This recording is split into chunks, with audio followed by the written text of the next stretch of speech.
तिकडे मथुरेतल्या यमुना एक्सप्रेसवेवर पहाटेच्या सुमारास एक विचित्र अपघात झाला।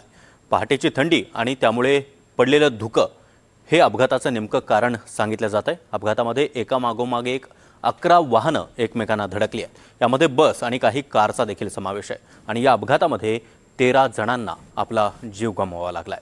नेमका हा अपघात कसा घडलाय पाहूयात या रिपोर्टमधून।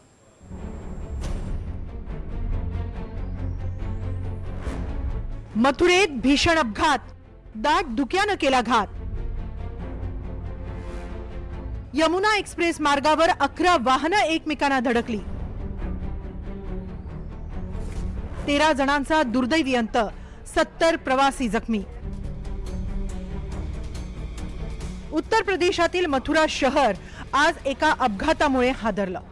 यमुना एक्सप्रेस मार्गावर पहाटेच्या सुमारास भीषण अपघात झाला। पहाटेची वेळ होती, रस्त्यावर दाट धुकं पसरलं होतं आणि अचानक एकामागून एक 11 गाड्या एकमेकांना धडकल्या। यात 8 बस आणि 3 कारचा समावेश होता। गाड्यांची धडक इतकी जोरदार होती की अनेक वाहनांना भीषण आग लागली। अनेक जण गाड्यांमध्ये अडकून पडले। सगळीकडे रक्ताचे थारोळे आणि ओरडण्याचे आवाज येत होते।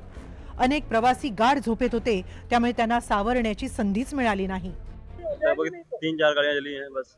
आपको कैसे पता लगा? मैं तो यहीं पे हूँ, मैं तो प्रेजेंट टाइम में यहीं पे हूँ। गाड़ी में जब आग लगी थी मैं उस समय एक्सीडेंट हुआ था जब उस समय गाड़ी में था, लेटा था मैं। कितने लोग थे?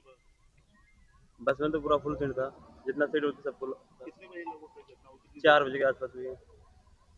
तो आपको कैसे पता लगा? सो रहे थे, जग रहे थे? मैं सो रहा था।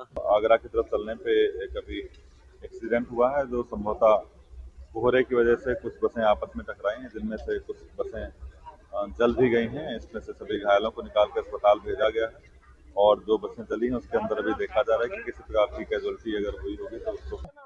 मैंने आया, एक्सीडेंट भयंकर था। आग बहुत तेज दौड़ चुकी थी, 3 गाड़ियों में आग लग चुकी थी। जब मैं आया तो उसमें 4-5 लोग फंसे थे।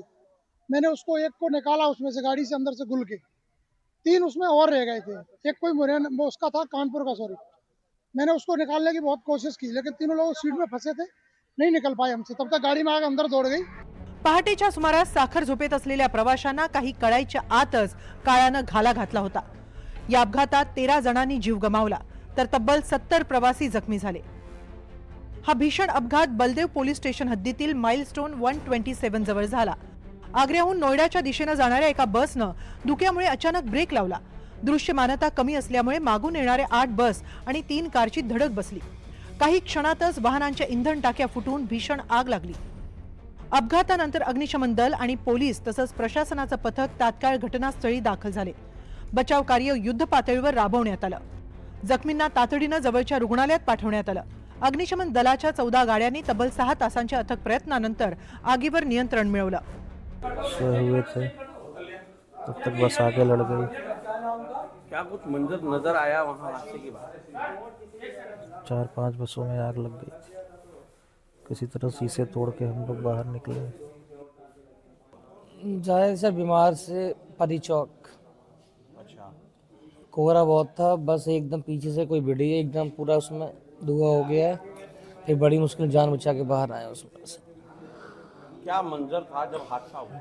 सर पब्लिक ऊपर कूदे जा रही थी एक दूसरे के, बस एकदम भागने को तैयार बाहर को। सवेरे लगभग 4:45 बजे यमुना एक्सप्रेस वे के 127 मील पर दुर्भाग्यपूर्ण दुर्घटना घटी है, जिसमें 5 बसें और 2 छोटी गाड़ियां आपस में टकराई और जिनमें आग भी लग गई, जिसमें अभी तक 25 लोग घायल हुए हैं और 4 लोगों की असामयिक मृत्यु हुई है। माननीय मुख्यमंत्री ने तत्काल इस घटना का संज्ञान लिया और हम लोगों को मौके पर भेजा कि जाकर के राहत बचाव कार्य करिए। माननीय मुख्यमंत्री जी ने बहुत ही संवेदना व्यक्त की है और जो घायल हैं उनका समुचित और बेहतर से बेहतर इलाज कराने के निर्देश दिए हैं। और अपघातानंतर मुख्यमंत्री योगी आदित्यनाथ यांनी संवेदना व्यक्त केली आहे। दुर्घटनेतील मृतांच्या नातेवाईकांना प्रत्येकी 2 लाख रुपयांची मदत दिली जाणार आहे। मात्र यमुना एक्सप्रेस वेवरील हा अपघात रस्ता सुरक्षेच्या नियमांकडे दुर्लक्ष करणं किती महागात पडू शकतं याची आठवण करून देणारा ठरलाय। Bureau report, NDTV Marathi, Uttar Pradesh.